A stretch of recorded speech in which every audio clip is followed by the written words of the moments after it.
Welcome back. It's episode 29 on Tech Headlines Today, where we bring you the top tech headlines in an easy listening podcast. Check out our show links in the description if you hear anything you'd like to have more information about. Subscribe and follow if you haven't yet, and let's get into it. Google's latest Pixel update includes a feature that lets you type responses during calls and more. Google's 10th Pixel feature drop is launching with several new updates, including a feature that lets you type to talk during phone calls. The updates are rolling out to the Pixel 3a through the Pixel 5a 5G devices now, while Pixel 6 and 6 Pro devices will begin receiving the updates later this month. Google's most notable new feature will allow people who can't or prefer not to speak on calls to reply to a call by typing a custom message or selecting a pre-written response.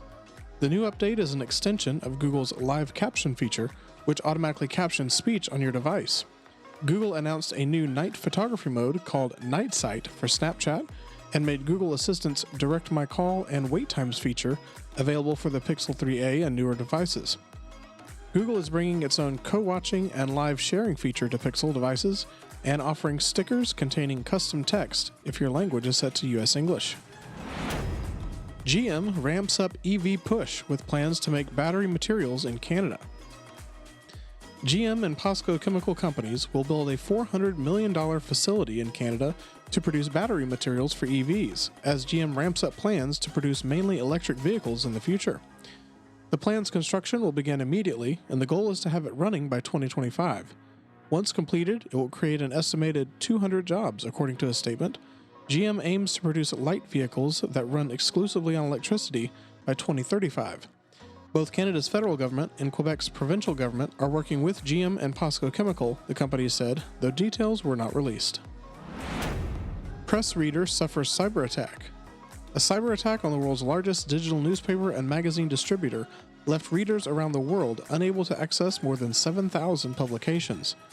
PressReader, headquartered in Vancouver, Canada, and has offices in Dublin, Ireland, and Manila, Philippines, began experiencing a network outage affecting its branded editions website and apps and its PressReader site on Thursday. The global outage impacted all PressReader's local, regional, and international newspapers and magazines online, on mobile devices, and in print. Users in countries including Australia, Canada, the UK, and the US were blocked from accessing titles including The Guardian, Vogue, Forbes, and the New York Times. By Friday night, the company's security teams had classified the outage as a, quote, cybersecurity incident. The cyber attack came days after the company removed dozens of Russian titles from its catalog and publicly stated that it would help the Ukrainian citizens access the news following Russia's invasion of their country. Will there be a Windows 12? This time last year, the prospect of a brand new version of Windows seemed highly unlikely. Microsoft previously described Windows 10 as the last version of Windows, and it continued adding new features at least twice a year. However, the company tore up those plans with the release of Windows 11, which went from abstract concept to official announcement in a matter of weeks. The cancellation of Windows 10X influenced Microsoft's decision, but Satya Nadella and company had clearly been considering a new desktop OS for a while. If Microsoft continues this trend, Windows 11 would reach end of life sometime between 2031 and 2033. If that's the case, a new version will need to be available a few years earlier. For more details on the Windows 12 speculation, check out the article in our show links. Google says the latest Chrome on Mac outperforms Safari. Google is claiming that Chrome 99 is faster on macOS than Safari. Chrome is reportedly 7% faster overall than Safari, with 15% faster graphics. It even outperforms Safari in Apple's own speedometer benchmark on an M1 Max-equipped MacBook Pro, according to Google. Google Chrome is 43% faster than it was when the first M1 Max arrived in 2020, thanks to a new JavaScript compiler that offered particularly strong benefits for Apple Silicon. Android users should see a meaningful upgrade too. Chrome on Google's mobile OS is 15% faster in aggregated real-world data, thanks to optimized navigation that includes prioritizing critical interface moments. Performance isn't directly comparable between this and Safari on iOS, of course, but it could still make a noticeable difference if you thrive on the mobile web. Heardle, a pop music version of Wordle, asks you to name that tune. Puzzle game Wordle is great for testing your vocabulary, but if you'd like to flex your music knowledge instead, consider checking out Heardle, a pop music-focused guessing game. Heardle.app takes the Wordle concept and applies it to audio, giving you 6 guesses to name a randomly selected tune each day. On the first guess, Heardle will only play a 1-second snippet of the song's intro. After each failed or skipped guess, the game will play a slightly longer snippet of a song's intro, giving you a better chance to name that tune. If you manage to guess a song on the first try, you're clearly a pro. Heardle pulls a random tune from a list of artists on SoundCloud. The app is designed to currently drop one new puzzle each day, and users can share their Heardle score on social media. Google's Android 12L officially launches and will come to select devices this year. Google in October announced Android 12L, a version of Android designed specifically for large-screen devices.